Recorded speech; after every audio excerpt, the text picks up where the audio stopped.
নমস্কার বন্ধুরা, টকবাজ লাইফে আপনাদের সবাইকে স্বাগত। আজকে আমার রেসিপি হলো সর্ষে বাটা দিয়ে কচুরলতি। সবার প্রথমে আমি একটা কড়াইতে পরিমাণ মতন জল নিয়েছিলাম এবং সেই জলের মধ্যে কেটে ধুয়ে জল ঝরিয়ে রাখা কচুরলতিগুলো দিয়েছিলাম এবং তার মধ্যে সামান্য পরিমাণ একটু ভিনিগার দিয়েছিলাম। ভিনিগার যদি না থাকে আপনারা পাতিলেবুর রসও দিতে পারেন। এতে কি হয়, কচুরলতিতে একটা গলা ধরে যাওয়ার সম্ভাবনা থাকে, তো টক জাতীয় কিছু দিলে কিন্তু সেই সম্ভাবনাটা আর থাকে না। 3-4 মিনিট জলে ফোটানোর পরে আমি খুন্তির সাহায্যে একটা লতি তুলে দেখে নিয়েছিলাম লতিগুলো ঠিকঠাক সেদ্ধ হয়েছে কিনা।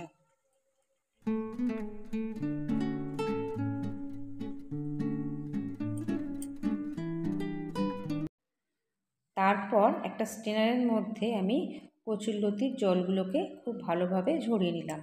এরপর কড়াইতে তেল দিয়ে তেলটা গরম হয়ে যাওয়ার পরে তাতে আমি সামান্য পরিমাণে কালো জিরে ফোড়ন দিলাম আর দিয়েছিলাম 2টো কাঁচা লঙ্কা। 2টো কাঁচা লঙ্কা আমি মাঝখান থেকে চিড়ে নিয়েছিলাম, চিড়ে নিয়ে আমি তেলের মধ্যে ফোড়ন দিয়েছিলাম। কালো জিরে আর কাঁচা লঙ্কাটা সামান্য ভাজা ভাজা মতন হয়ে এলে তারপরে আমি আমার যে জল ঝরানো কচুরলতিগুলো ছিল সেইগুলো দিয়ে দিলাম।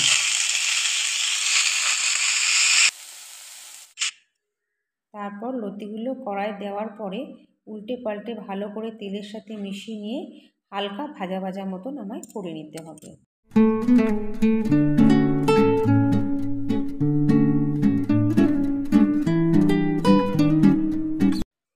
2-3 মিনিট মতন হালকা নেড়ে ছেড়ে একটু ভেজে নেওয়ার পরে আমি এর মধ্যে দিয়ে দিলাম পরিমাণ মতন হলুদ আর পরিমাণ মতন নুন দিয়ে খুব ভালোভাবে আমি নেড়ে ছেড়ে লতিটা আরও নুন হলুদের সাথে আমি বেশ কিছুক্ষণ ধরে ভেজে নিলাম।